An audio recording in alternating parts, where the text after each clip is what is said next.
Right, I think we're ready to start then.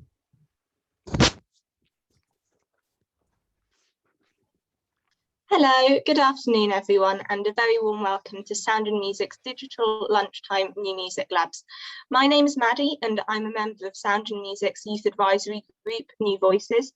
For those of you who don't know, Sound and Music is the brilliant national organisation that supports the creation and enjoyment of new music.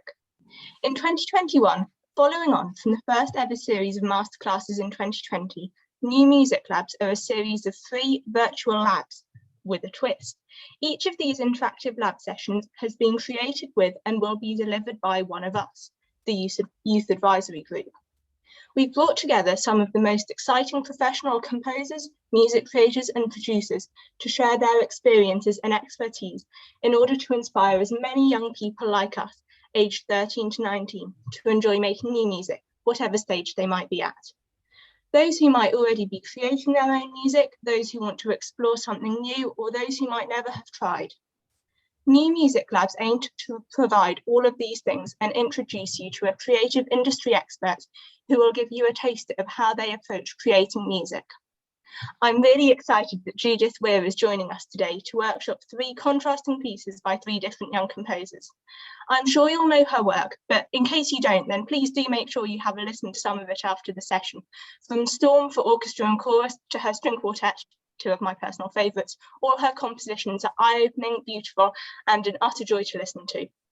It's going to be so exciting to talk to and learn from her, and at the end there will be the opportunity for you to ask any questions that you have.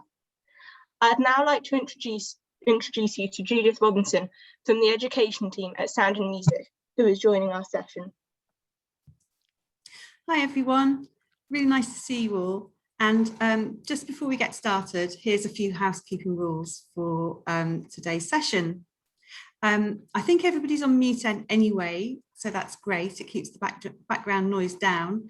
And if you want to post questions during the session, then please use the Q&A function that's at the bottom of your screen. And when we get to the questions part of the session towards the end, we'll be able to have a look and ask those questions and put them to Judith Weir and to the young composers. And finally, if you have an unstable connection, you might find that it improves if you switch off the video in Zoom and just listen to the audio. But that's enough to me. I'm delighted to introduce you to Judith Weir, who's going to lead the next part of the session. Over to you, Judith. Thank you. We're going to be saying the word Judith a lot today, this morning. So, well, thank you both for those very nice introductions. And it really is a pleasure to be doing this. So thank you very much for the invitation. I think we should get straight on with the music because Maddie used the word, I think, varied or something like that. It really is the most incredible spread. If you had 3 pieces, you couldn't possibly have done a better job of showing the whole number of areas that anyone can work on in new music. So that makes it really quite an exciting lineup. And it's fantastic to have the 3 composers here today. And my intention really is just to interview them and find out how they did these pieces, why, and in what method. I think we'll learn a lot from that. So the first piece we have is by Oliver Close called Ode to Dartmoor. Oliver, I think because this is a piece with words and in a way a story, it would be great before we play the music file. Would you agree just to say a few words introducing what this is about? I mean, you and I will talk about it technically after this, but rather than people hear this from a position of complete ignorance, I think it would add a lot if you could just tell us what's happening drama-wise or words-wise in this piece. Yeah, definitely. So this piece I composed, it's music for a theatrical scene. And it's in 3 parts. So it's about a scene on Dartmoor, the meeting of a stanary parliament, which is to do with tin mining. So there's a Lord Warden who sits on the rock and the tin miners gather around, and it's sort of a discussion kind of thing where they talk about what's going on at the time. And this is set in the 15th century. And in terms of a structure, it's set in 3 parts. So it starts with a prelude. We have these tin miners walking over the hill, and it's quite an arduous affair. So they're tired, but they're also commenting on the beauty of the landscape of Dartmoor. And in the second section, that consists of the actual meeting. So we have the Lord Warden addressing the Tinners, and they sort of interact with him in that musical section. And it links via sort of a section where a tinner is getting really worried about a storm and how it's affecting their livelihood, to like the main crux of the piece, where the Lord Warden sings his ode to Dartmoor and like expresses the meaning of the piece, which is the power of nature and all that, and instills a calmness and rational nature in the tinners. That's really most helpful. Thank you very much indeed. So I think definitely now we need to hear the music and follow the score. Thanks very much.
In a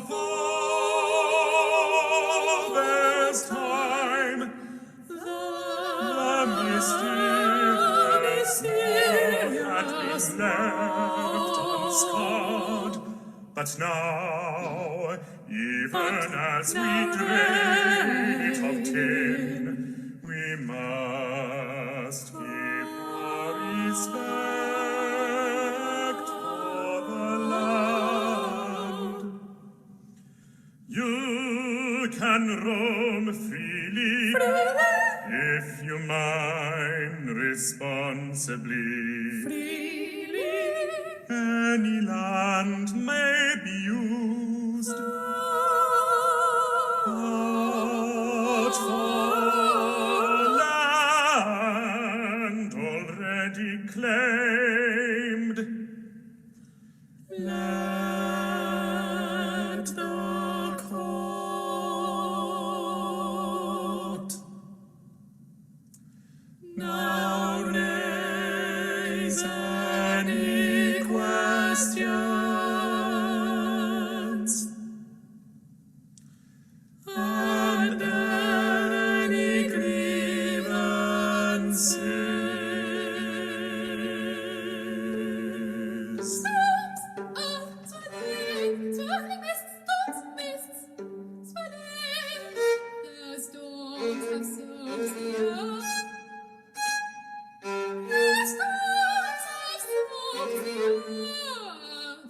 Storms, mist, earth.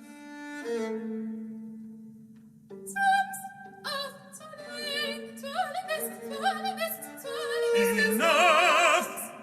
Nothing like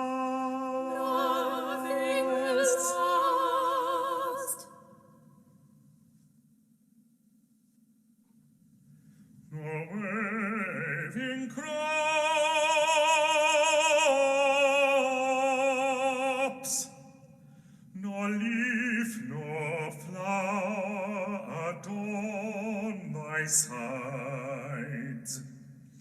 Deserted Kroken, deserted Kroken, over thee the wind sings, and ever held dominion. Thou art still their heritage, and peace they sweep.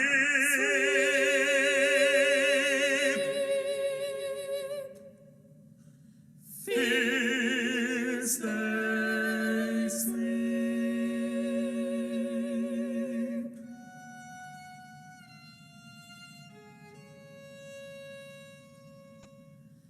Peace they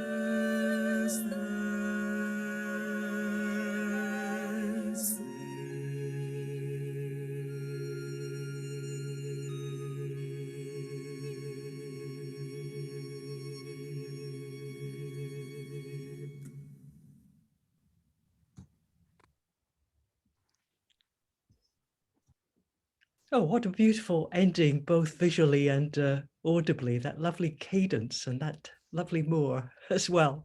Thank you. Well, this really was a great unexpected thing that came out of the sound and music file. I didn't know what to expect. And it's very interesting, Oliver, to hear you describe it as a theatrical scene. I thought we could also even suggest it was like an opera or a cantata. I suppose it's all of those things. But I guess that not only did you think about the scene of this, but you also have been quite involved in preparing the words. I mean, you have written some of the words. Have I got that right? Yes, I wrote the words for about 2/3 of it. The only bit of chart in mine is by Noel Thomas Carrington, who's a Dartmoor poet, and that's the words that the Lord Warden is singing at the end. Right. Well, that's remarkable. I think I could tell that there was some kind of ancient ingredient to the text, but clearly you must have had to have devised quite a bit yourself. And I think that's the first very good thing I want to draw attention to anybody who's listening. We're all composers, but there's no harm in experimenting with writing words as well. And it has the very good result that it allows you to shape the piece absolutely to your own requirements. Did you, Oliver, write the words all at once at the beginning and then set it to music, or were you writing some music and thought, I need a bit more words here, I'll think up some more words? How did that go? I think though it started with me like sketching a few musical ideas I had in mind, like the first half of the process was mostly me just getting a draft down of the words, and then I started composing, but I did do some editing of the words as I went along. Yes. So it wasn't an exactly linear process, but yes. I think that's I've tried to do the same thing sometimes when doing operatic work, and I think it's a very good process. If we think of the composers in history who wrote their own texts, say Janacek for his operas, Berlioz was another one. I think very often they were working this way, and if you have the skill, as you obviously do, it's a very interesting way to work. Have you collaborated with other writers as well, or set other people's poetry? No, not yet. I would certainly like to. I just haven't had the chance. Yeah, of course. I mean, I can't really remember in the Sound of Music Summer School or of Sound of Music, Judith Robinson, if you go this way, but I think the chance to collaborate with poets is a fantastic opportunity for composers. Has that ever turned up at Sound of Music? Not within the educational work we've done, no. No, and that's, yes, setting up those kinds of collaborations would be really interesting. I think particularly almost like you can't start too soon, because to build up these relationships is very important. And text, words are such a huge part of what we do. And it's interesting, for instance, Stephen Sondheim, his first job was as the librettist for West Side Story. Then he became a famous composer. So it's certainly not unknown for people to do these two jobs at once. And I think the more practice we can get, the better. Well, now we really must leave the words aside, because you had the huge task also, Oliver, of writing the music for this. And I'm very interested in your setup here. Clearly you're being economical. Perhaps there are some good reasons for that. Interesting that the tin minors are both high voices, sopranos, and that you have this solo violin role.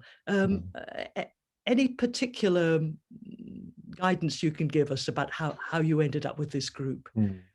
Well, it was partly practical, Yeah. because when I was in the Sound of Music summer school, we had like a lineup of performers. So it was like two sopranos, a tenor, a baritone, etc. Yes. And also some of them could play instruments. So I utilized that. So the choice of having two sopranos for the tin minors was practical, but I think in the end it kind of works out well. Sort of represents their personalities, I guess.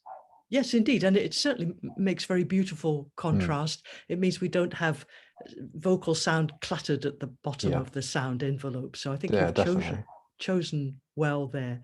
Well, that's a very good explanation, really. I think that this use, I mean, you kind of were almost obliged to put this violin there, or you thought this is the best thing I can choose. But it's actually quite dynamic to have a solo instrument in a vocal work. And again, it's something I'd like to raise general awareness of. I think there's a big gap between the music we hear in the classics, solo choral music or ensemble music. And then we leap sometimes to oratorios with orchestras, large groups of instruments and voices. But actually just to have a single instrument working alongside voices is really a very dynamic thing to do. And I think everyone would agree with this piece. The violin really, it's almost like it comes from another world. It adds a completely different form of energy. You've been very sparing in your violin writing.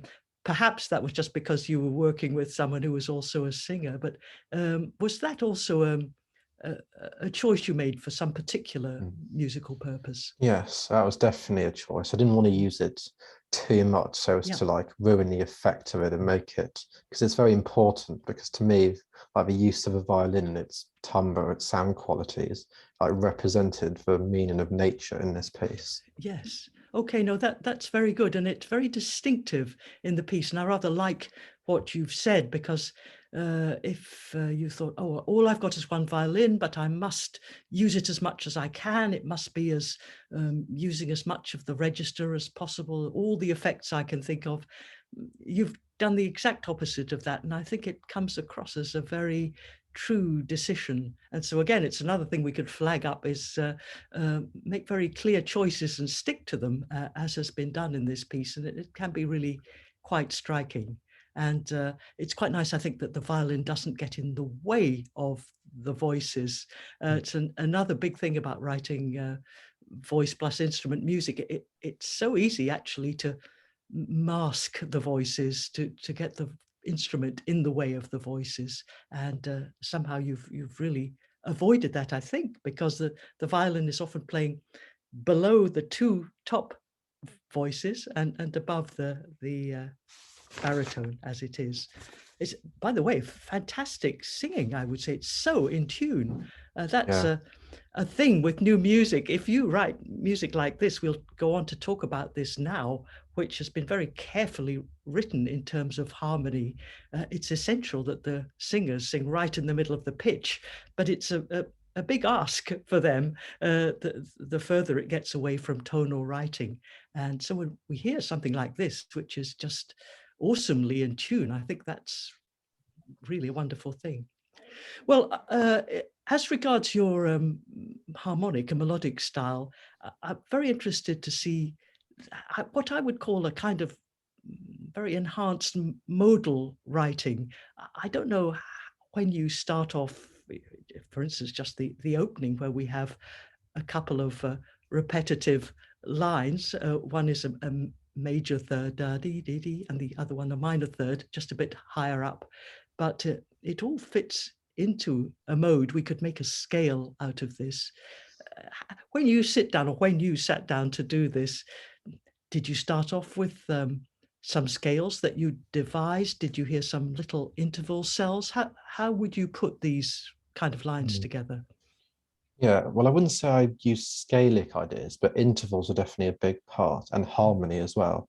I created that sort of augmented sixth chord idea at the beginning. Yes. And like minor six chords, we added six, I think. Yes. So harmony was a big part.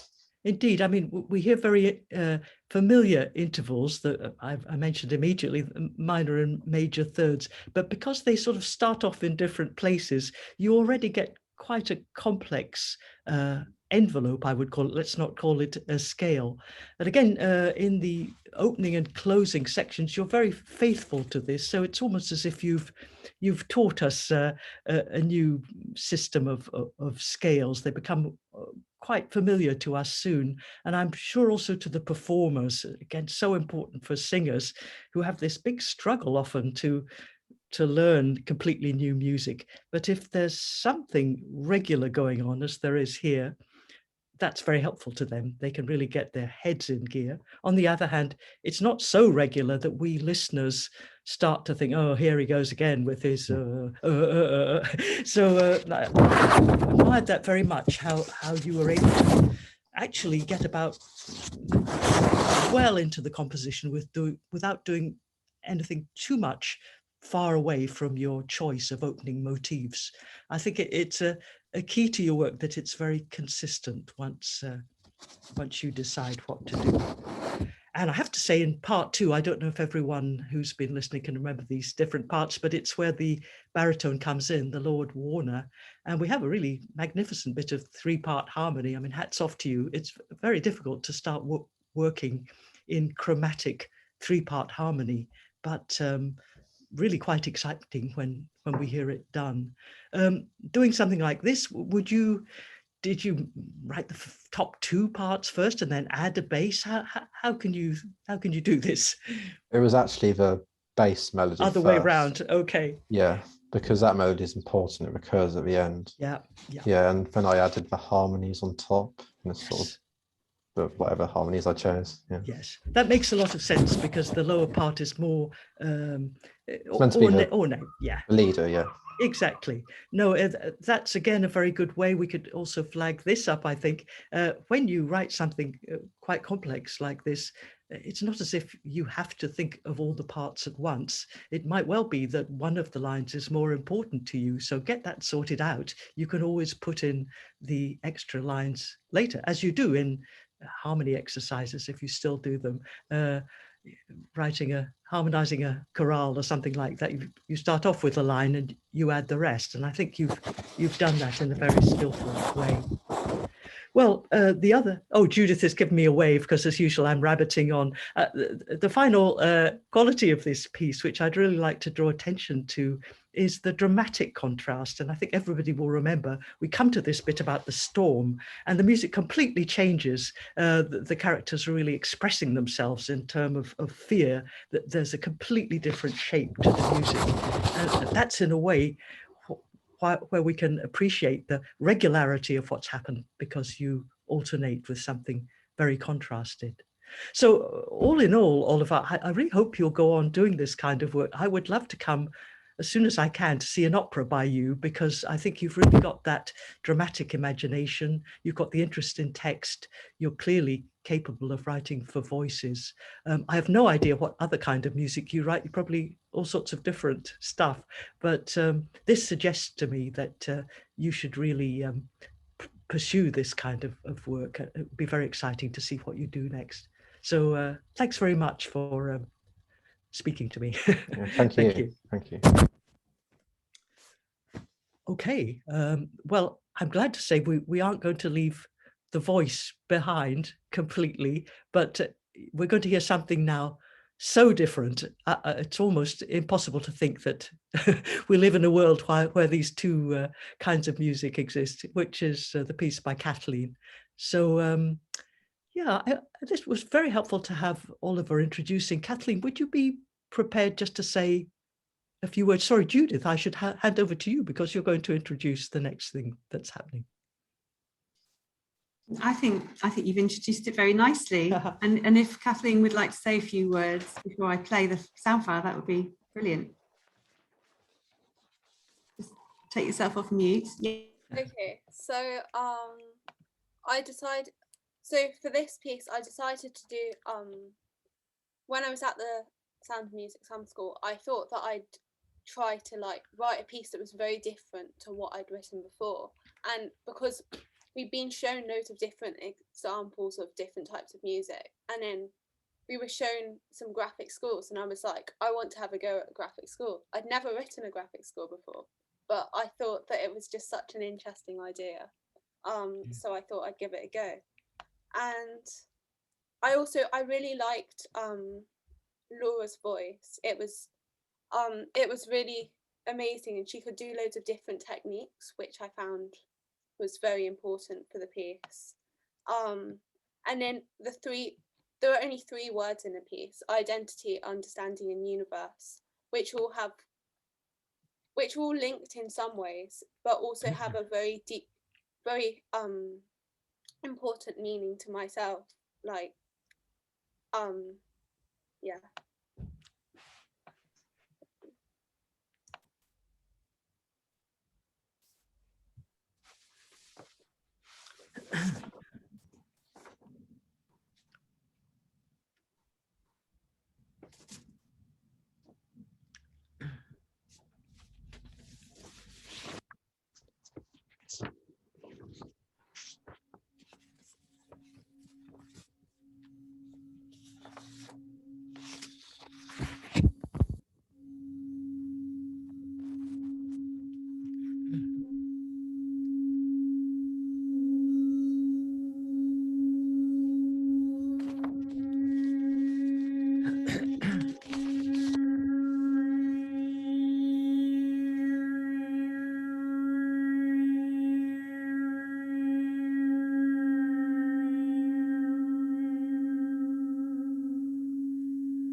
Identity, understanding.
Thank you, Kathleen. That really is something else. We can really say that. By the way, I had that beautiful moment of letting the bowl resonance just fade away. It's a very beautifully made recording. I mean, leaving aside the performance, did you sound design that as well? It just somehow the way that the resonance is captured in the recording, how was that done? No, I didn't do any sound Okay. design and stuff. I just got Laura to record it, and she just recorded it. Well, there's no just about what you've done in this piece, but I'd just add that it really helps a piece like this, which has an element like that bowl, plus the vocalist, that the sound design has been so good, because of course we want to hear every little bit of that bowl resonance. And actually, I think even maybe in the live environment, you wouldn't get quite so much of that. So it's been very beautifully done on top of everything else. I also think it's... Can I just yes. add something about that? Because it applies to Oliver's piece as well. And we made both these pieces were made last year at our summer school, but we were all working online. So even, so I think that Laura Bowler, who's the performer there and who leads the tutor group that Kathleen and Oliver were in, I think she recorded it at home. So she must have had a good microphone. Yep. And then the performers for Oliver's piece weren't even in the same room. So yes. When you said they were very in tune, it's such an achievement that they did that, because they were all working at home and somehow managed to pitch it well enough that it sounded like they were together. But yeah, testament to the performers and the tutors and everything, because they made things, it doesn't sound like it's cobbled together because we're having to compromise ways of working. Everybody rose to the occasion. Well, I'm the exact person to try it out on, because I had no idea of that in either case. And I just thought, whoa, how fantastic for you composers that you've got these rather high quality recordings already. So that's good to know. Well, this is, I just love work like this, Kathleen. In a way, this is a way of doing vocal music that I feel has returned to us. I don't know exactly which scores you were studying when you were in this sound and music class, but it seems to me there's some wonderful examples from 40, 50 years ago, composers like Berio and Milton Babbitt, and obviously many more recent people. But I used to think, perhaps in the early years of this century, that new vocal work had got a bit conventional. I'm really, really glad to see there's a new generation of composers who are doing this interesting work. Even though this is your first, I hope it won't be the last. And it's wonderful indeed that there are fascinating artists like Laura, who, as you probably know, is not just a singer, also a composer. And I seem to remember her as a theatre director as well. I can remember going to one of her productions. So this is really very high level work and high level, very creative area to be in. I will say, Kathleen, I really like the graphical style. Although you've not written for voice like this before, have you done handwritten or graphic? You said no graphic scores even before. No, I haven't written a graphic score before. Well, I've done I did a kind of open score with like 4 lines rather than the traditional stave, and I'd only done that once before this, but I'd never done anything like completely graphic and free before this one. Well, it really comes across very beautifully. It's a sort of very refreshing, like a work of art. I'm somebody like Paul Klee, the painter, made up of beautiful shapes. It's one I would definitely hang on the wall if it was framed. I think it's again something I would like to flag up to anybody who's watching, that this is a very good, at least once, to write out by hand one of their scores in a graphic fashion. It's really, really, I would think, it would take you a long time to devise these. Did you hear the sounds first and then think of the symbols, or did you by any chance write it first and try and fit sound? How did that work? Well, so I had kind of the ideas of sounds that I wanted, and then I tried to find a way of representing it in an unconventional form. So I don't know, there are some symbols like the highest note and the lowest note, which are symbols that I've seen before used in some notation. But my other ones, I just kind of felt like devising a new notation, and some of them I probably started with, and then some of them I changed a little bit in the sketches, because I had to draw it out more than once before I got to the final one. Yes, indeed. It's not something you can just scribble down, even though it has a lovely quality as if you had scribbled it down, but it's definitely more thought out than that. I would say everything that I saw, because I heard it through before I saw your score, but nothing came as a surprise. I suppose the one thing was the symbol for the multiphonics, which look like a sort of a figure of 8, but there's no reason why that shouldn't be multiphonics. That's the one was a little bit, but I don't know how I would draw a multiphonic anyway.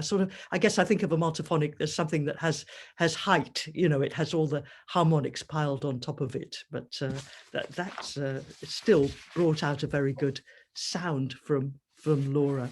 I should say also, actually, your use of different color is quite expressive too. It's quite clever that you've used blue for the voice and purple for the instruments. Again, it's an experiment you could perhaps take a bit further. The use of the bowl is very interesting to me. Had you worked, really it's just a percussion instrument, would that be true, or has it extra sonic qualities for you? Well, I like the fact that the bowls, the singing bowls and the overtones there were some ways in which they had similar qualities, although obviously they were also different, but like I liked the merging of them together with the bowls, and then the bowl starting and then coming in on the overtones. I thought that was because they blended together very well, and then they transitioned with each other, and I just thought that it was, and also she had more than one type of bowl, so I got her to experiment with the different bowls and saw which ones I preferred. So at the beginning I used a small crystal bowl, which is, well, it's not like very small, but it's but it's crystal, whereas the one at the end is brass, and it has a crack in it, and the cracked quality gives a different quality to the sound, and I thought that was I thought it was an interesting quality to the sound. So I thought that at the end, to make it kind of, because the end's kind of similar to the beginning but not quite, and I thought that different tone quality of the bowl really represented that. I think this is really the key to the success of this piece is you have really used your ear as well as your imagination and collaborating with the singer. But I think this is the key to what I really enjoyed about the sound quality of the overall design. You were really editorial about the use of those bowls, and I think it's wonderful that it moved from upper harmonics on that opening bit of crystal to that incredibly, it was a very, very strange sound from the cracked brass, but starting from a very low fundamental. It possibly is a fundamental we can't actually hear as a note. So I think added to the vocal quality, it's also very much a piece for those bowls foregrounding what they can do. I also think just another thing to flag up to anybody writing a vocal piece. I think it's very good that you've put a lot of instructions which help the performer get into the mood. The word mysterious appears quite a few times, but we also have quiet, articulated, becoming more agitated, more agitated.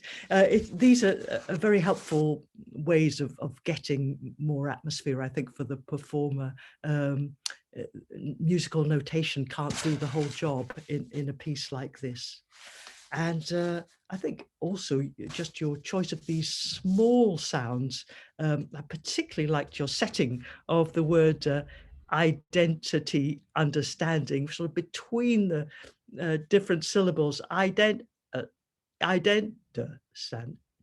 I can't do it like Laura does, but that on paper, and when you think about it, it's something very simple, but taking those syllables out of two words and making a counterpoint out of them, again, it's a real invention. You've really done that. So my inevitable question is, are you attracted to write more work in this way, either graphically or sonically? Hello, Judith, I can see you hovering. Is it something that appeals further? Do you think you can take this further, this way of working? Do you want to? Yeah, I will be interested in doing something like this again, even though between the times I have written in more, well, using traditional notation as well.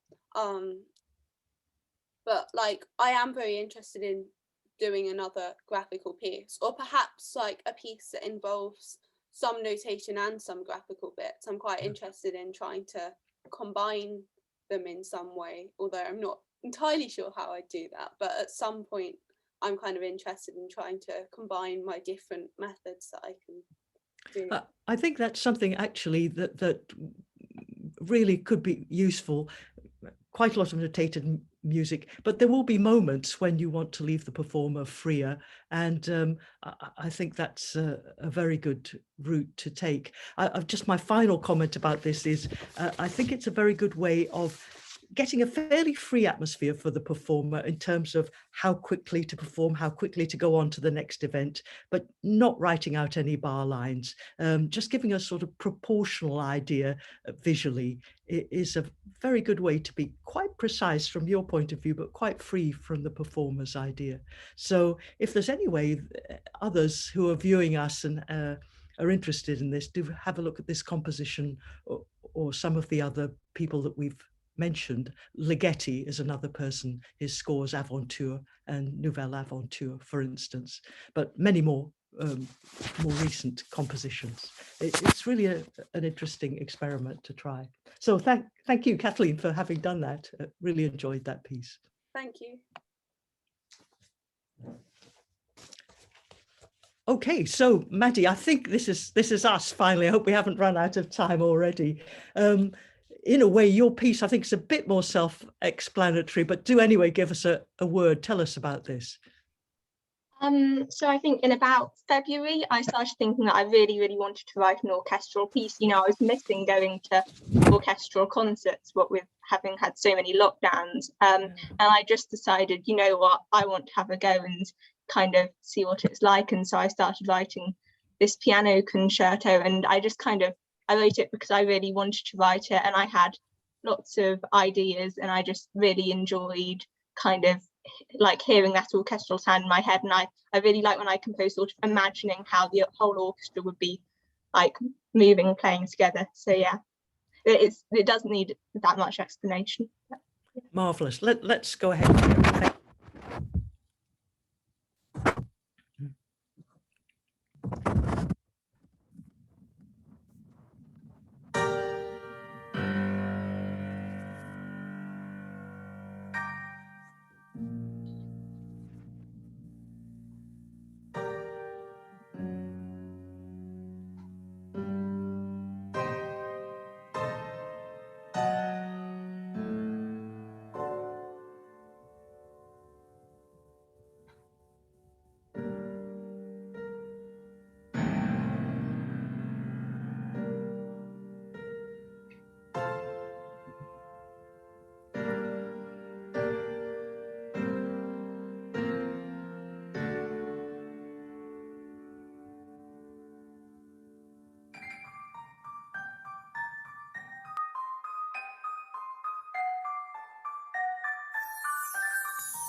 done, Maddie. I think we all know or can imagine that of all the musical tasks, writing a really big orchestral score is the biggest thing you can do. And really with this enormous and very carefully orchestrated, I mean, I'm impressed that you could get this done. I know we've all, in some senses, had time on our hands in the last 18 months, but nevertheless, to be able to achieve this is quite something. I see this as movement 2. Is it a 3 movement work? Have you finished it? What's the story? So I've currently written the first movement and the second movement. I'm currently working on the third movement. I'm actually planning for it to be 4 movements. I'd like the last movement to be choral, but yes. I'm awful at writing words, so I'm kind of not quite sure about that. But yeah, but that's the plan anyway.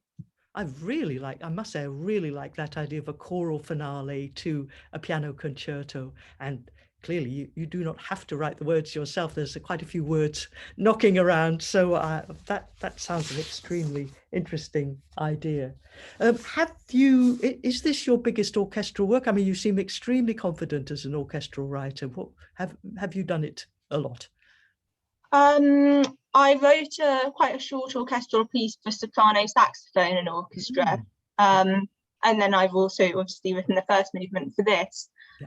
I've written kind of bits of orchestral stuff. I love the sound of the orchestra. So I like Beethoven. It's one of my favorite composers. So I have looked at all of his scores in quite a lot of detail. And, I really like orchestral writing.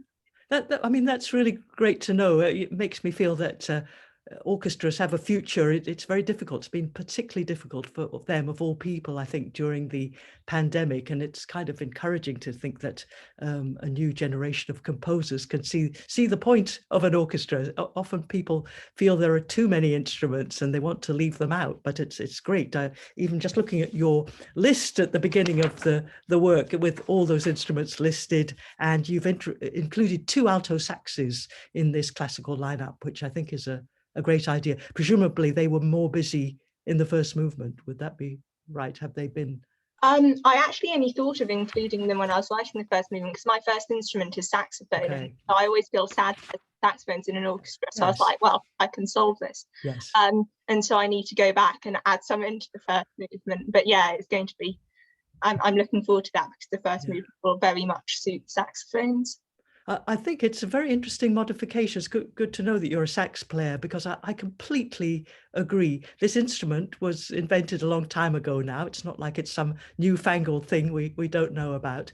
And the saxophones have between them such an extraordinary range, and it's a range in orchestral writing we're often short of, I think. I happen to be writing myself for orchestra at the moment, and so often let's say around the bass clef up to the bottom of the treble clef, you're really often rather short of wind instruments that can play with agility there.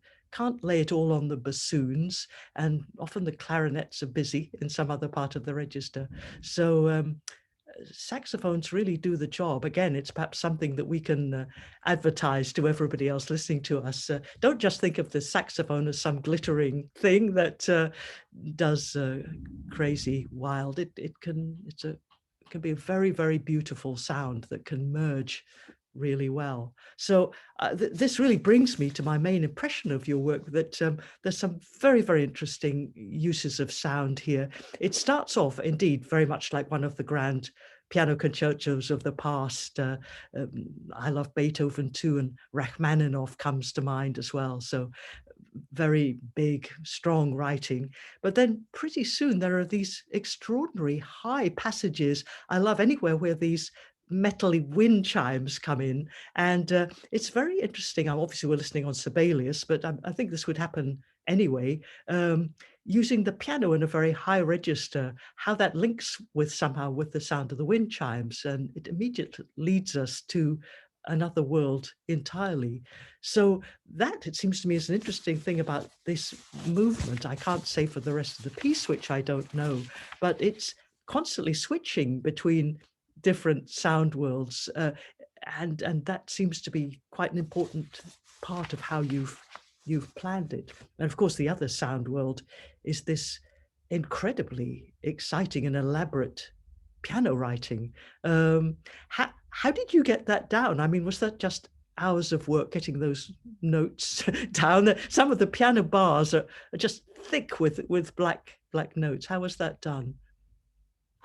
Well, I imagined how I wanted it to sound, and also kind of like how it would look if someone was playing it. And I really kind of felt that it needed that kind of insanely complicated, frantic piano writing. Yes. And so I kind of went with what notes I wanted.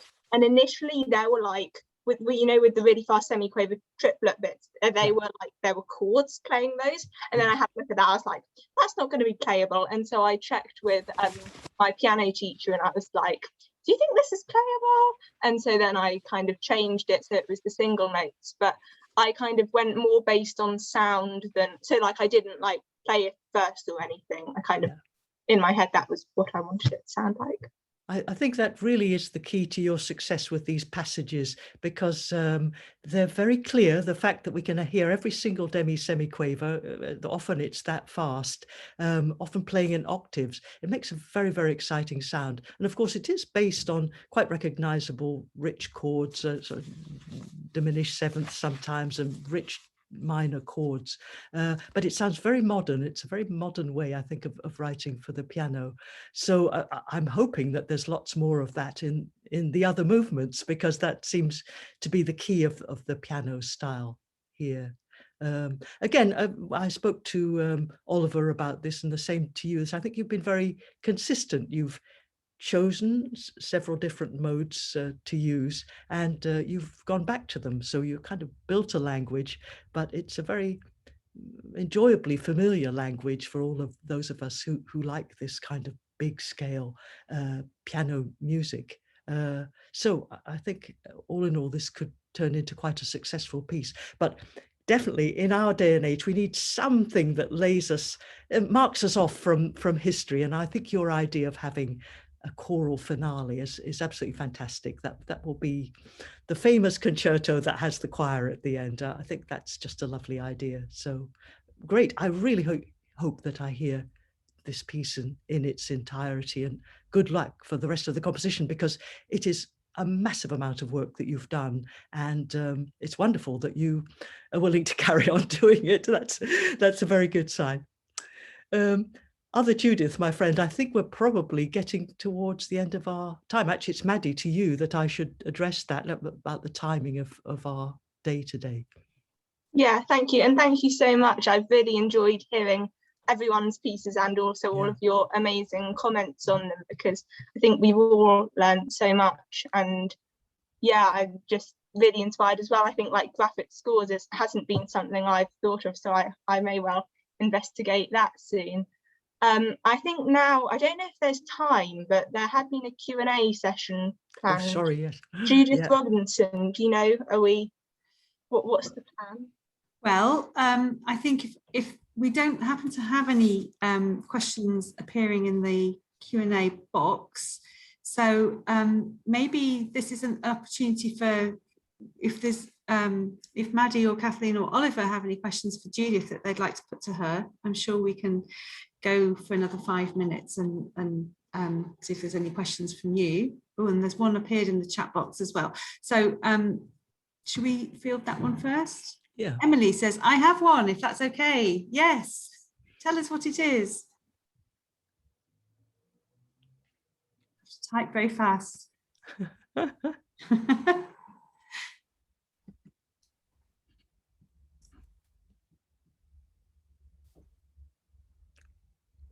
Does anybody else have one while we're waiting for Emily to type out her question?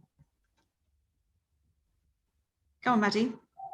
Yeah, I actually had one, sort of to all of you. When writing, because obviously I was saying about I'm wanting to write this choral finale, how do you all go about kind of deciding what words, both, so that's also to Judith Weir, but also Oliver and Kathleen, kind of what do you personally find like inspires you when thinking of words and how to fit it with the music?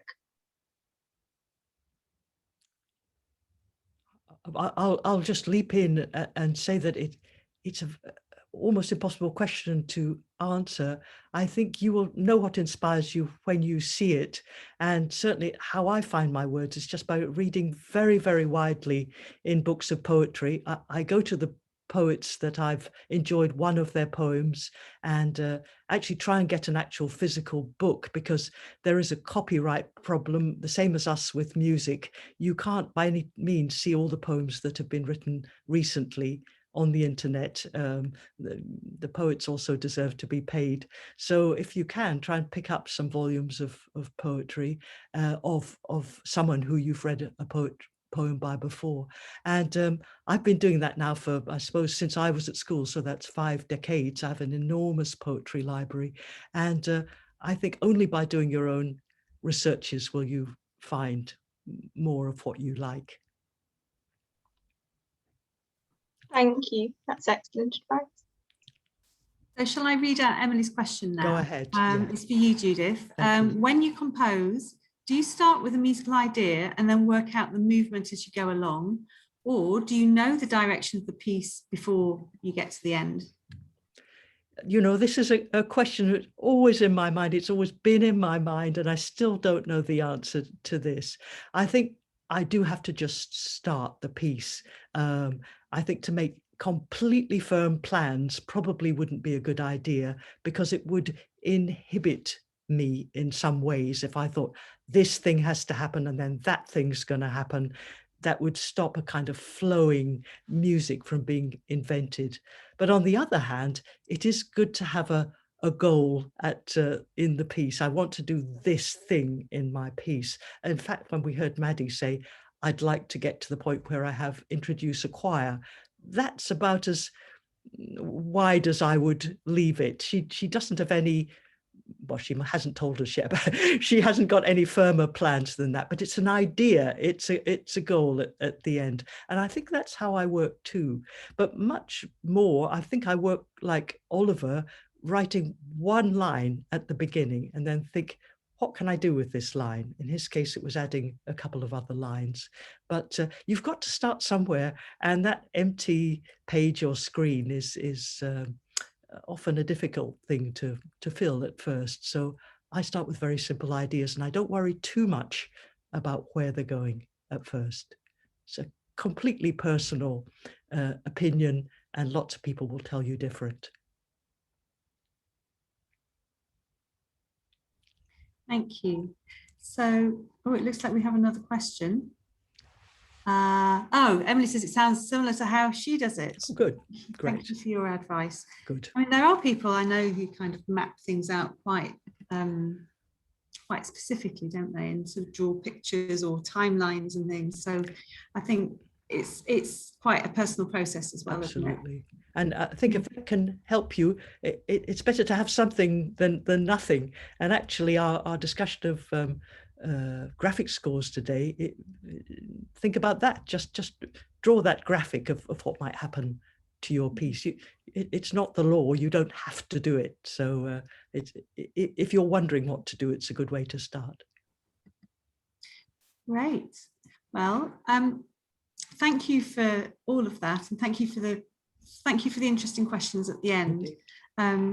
We hope that everybody watching, enjoyed this new music lab as much as we did. We had a lot of fun planning it as well as doing it. I think it's just appeared on your screen. There's been an online poll, so please use that to tell us how much you enjoyed the session.